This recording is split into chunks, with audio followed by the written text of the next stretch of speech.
Hello friends, welcome to my channel. দেশ এবং দেশের বাইরে থেকে যারা আজকে আমার ভিডিওটি কন্টিনিউ করেছেন প্রত্যেককেই খামারি কমল ইউটিউব চ্যানেলে স্বাগতম। এই মুহূর্তে আপনারা যে গাছটি দেখতে পাচ্ছেন সেই গাছটি কী গাছ, যারা অভিজ্ঞ ছাদ বাগানি এক দেখাতেই চিনতে পেরেছেন। হ্যাঁ ফ্রেন্ডস, এই গাছটি হলো সবেদা। সেরা একটি মিষ্টতা ফলের মধ্যে একটি অন্যতম ফল হলো সবেদা। তবে ছাদ বাগানে সবেদা গাছ অনেকে পরিচর্যা করলেও প্রচুর পরিমাণ ফুল ধরাতে বা ফুল আনতে পারেন না। আজকের ভিডিওতে আমি আলোচনা করব কিভাবে সবেদা গাছের পরিচর্যা করবেন, কিভাবে গাছের ফুল আনানোর জন্য আপনি পরিচর্যা করতে হবে, স্পেশাল কি টিপস আছে সেটা আপনি অবশ্যই বলে দেবো। ভিডিও শেষে ফুল আনানোর বিশেষ এক পদ্ধতি সম্পর্কে আলোচনা করব, তাই ভিডিওটি না স্কিপ করে মনোযোগ সহকারে দেখতে থাকুন। সম্মানীয় দর্শক বন্ধুরা, এই মুহূর্তে ছাদ বাগানে যে গাছটি দেখতে পাচ্ছেন সেই গাছটির বয়স কিন্তু মাত্র 2 বছর। এই 2 বছর বয়সী গাছ প্রচুর পরিমাণ কিন্তু ফুল ধরিয়েছে, আপনারা দেখতে পাচ্ছেন। এটি কিন্তু পরিচর্যার জন্য, পরিচর্যা ছাড়া কোনো কিছুর ভালো ফল কিন্তু আশা করাটা বৃথা। তাই যারা ছাদ বাগান করছেন, গাছের পরিচর্যা না করে শুধুমাত্র ফলের আশা করছেন, তাদেরকে বলবো আপনাদের জন্য ছাদ বাগান নয়। গাছকে সঠিকভাবে পরিচর্যা না করলে গাছ কিন্তু ফুল ফল দিতে আগ্রহী হয় না। সবেদা গাছও ঠিক তেমনই একটি ফল, তবে সামান্য পরিমাণ পরিচর্যাতেও কিছু কিছু গাছ প্রচুর পরিমাণ ফুল দেয়। সেই সামান্য পরিচর্যাটুকু কিন্তু আপনাকে করতে হবে। কি পরিচর্যা করতে হবে? প্রথমেই যেটা করতে হবে সেটা হচ্ছে সঠিক বা অথেন্টিক চারা আপনি ছাদ বাগান থেকে অবশ্যই পরিচর্যা করবেন। অর্থাৎ যেখান থেকে গাছ নেবেন সেখান থেকে সঠিক বা অথেন্টিক জাত আপনাকে নিতে হবে। সেই সঠিক বা অথেন্টিক জাত যাতে গ্রাফটিং জাত হয় সেটা কিন্তু অবশ্যই দেখবেন। বিভিন্ন থাই ভ্যারাইটির জাতগুলো কিন্তু পাওয়া যায়, এগুলো কিন্তু ছোট গাছ থেকে প্রচুর পরিমাণ ফলন পাওয়া যায়। তাই কিন্তু আপনাকে অবশ্যই দেখতে হবে গাছগুলো সঠিকভাবে আপনি পাচ্ছেন কিনা বা নিয়ে আসছে কিনা। এরপরে গাছ রোপণের পরে গাছে সঠিকভাবে খাবার প্রদান, অর্থাৎ প্রতি 2 থেকে আড়াই মাস অন্তর যে খাবার প্রদান করা হয় সেই খাবার প্রদান করতে হবে। এইভাবে খাবার প্রদান করতে করতে যখন গাছের বয়স 2 বছর হয়ে যাবে তখন দেখবেন সঠিক অথেন্টিক জাতগুলোতে প্রচুর পরিমাণ ফুল আসবে। তবে এবার কিন্তু আসল পরিচর্যা আপনাকে করতে হবে। এই যে সবেদা গাছে প্রচুর পরিমাণ ফুল আসার পরে বা ফুল আসার আগে আপনাকে বিশেষ কতগুলো দিকে লক্ষ্য রাখতে হবে। এই ফুল আসার আগে গাছে কোনোভাবেই জলও কষ্ট দেওয়া যাবে না, ফুল আসার পরেও গাছে জলকষ্ট দেওয়া যাবে না। কম জল বা অত্যাধিক জল ফুল ঝরে পড়ার অন্যতম কারণ। তাই যদি বর্ষাকালে প্রচুর পরিমাণ ফুল আসে টবের ওয়েল ড্রেনেজ সিস্টেম যাতে ঠিক থাকে, জল যাতে কোনোভাবেই গাছের গোড়াতে জমতে না পারে সেদিকে নজর রাখতে হবে। দ্বিতীয় যে বিষয়টির দিকে লক্ষ্য রাখতে হবে, এই সময় কোনো প্রকার নাইট্রোজেন ঘটিত খাবার দেওয়া যাবে না। নাইট্রোজেন ঘটিত খাবার দিলে গাছের ফুল আসলেও ফুলগুলো ঝরে পড়বে, কারণ নাইট্রোজেন কিন্তু গাছকে বৃদ্ধি হতে সহায়তা করে।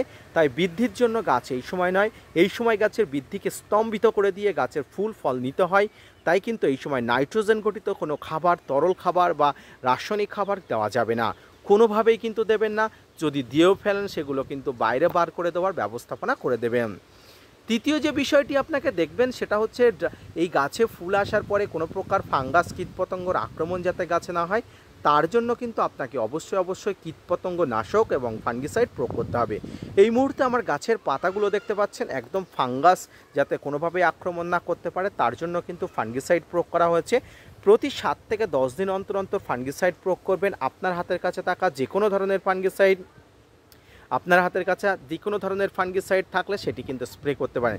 সাপ, ম্যানসার, Bavistin, Redwin Gold, Blitox, blue copper, M45, Amistar Top, Antracol, যে কোনো ধরনের ফাঙ্গিসাইড আপনার হাতের কাছে থাকলে প্রতি লিটার জলে 1 থেকে 2 গ্রাম বা সর্বোচ্চ হলে 3 গ্রাম দিয়ে আপনি সপ্তাহে বা 10 দিনে বা 15 দিনে একবার করে স্প্রে করবেন। তাতে ফুলে ফাঙ্গাসের আক্রমণ থেকে ফুল ঝরে পড়ার আক্রমণ কিন্তু কমে যাবে।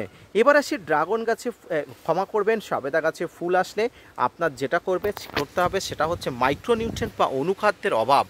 এই মাইক্রোনিউট্রিয়েন্ট বা অনুখাদ্যের অভাব এক মারাত্মক অভাবজনিত রোগ, যার কারণে কিন্তু সমস্ত ফুল ঝরে পড়ে।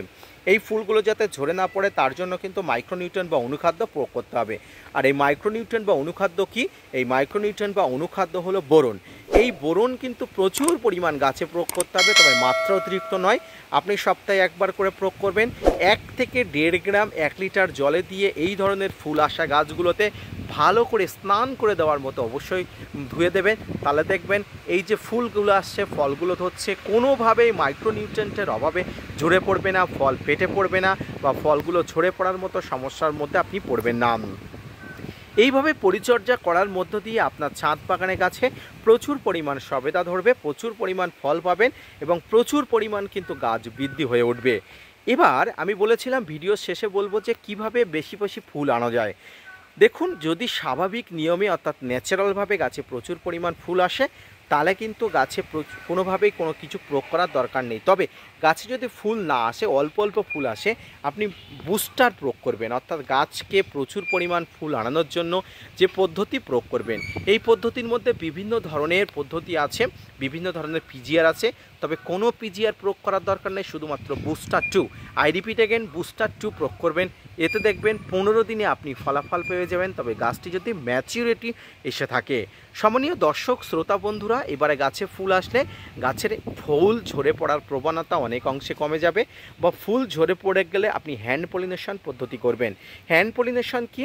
একটি প্রস্ফুটিত ফুলের মাথার দিকে কিন্তু পুংকেশর চক্র থাকে এবং ফুলের মধ্য বা ভিতর দিকে বা কিন্তু গর্ভকেশর চক্র থাকে। ফুলের প্রস্ফুটিত ফুলের মাথা থেকে রেণু নিয়ে গর্ভকেশর চক্রে কিন্তু আপনাকে দিতে হবে একটি সন্না বা ছোট্ট কোনো রকম কোনো তুলি দিয়ে কিন্তু কাজটি করতে হবে। সন্ধ্যার পরে কিন্তু এই কাজটি করলে খুব ভালো ফলাফল পাওয়া যাবে। এইভাবে কিন্তু গাছকে পরিচর্যা করতে হয়। গাছকে সঠিকভাবে খাবার প্রদানের মাধ্যমে গাছকে প্রচুর পরিমাণ ফল আসলে গাছে এইভাবে পরিচর্যা করতে হয়। আজকের ভিডিওটি এই পর্যন্ত। আশা করি স্যাটিসফাইড হয়েছেন। যদি স্যাটিসফাইড হয়ে থাকেন তাহলে খামারি কমল ইউটিউব চ্যানেলের ভিডিওগুলো বেশি বেশি শেয়ার করবেন এবং ভিডিওর সঙ্গে থাকবেন, এবং চ্যানেলের সঙ্গে থেকে আমার চ্যানেলটাকে আরও গ্রোথ হবার সাহায্য করবেন। তাতে আমি মোটিভেট হব এবং আপনাদের উদ্দেশ্যে আরও নতুন নতুন ভিডিও আনবো, যাতে করে আমার সমস্ত ছাদ বাগানি বন্ধুরা আরও বেশি উপকৃত হয়। ধন্যবাদ।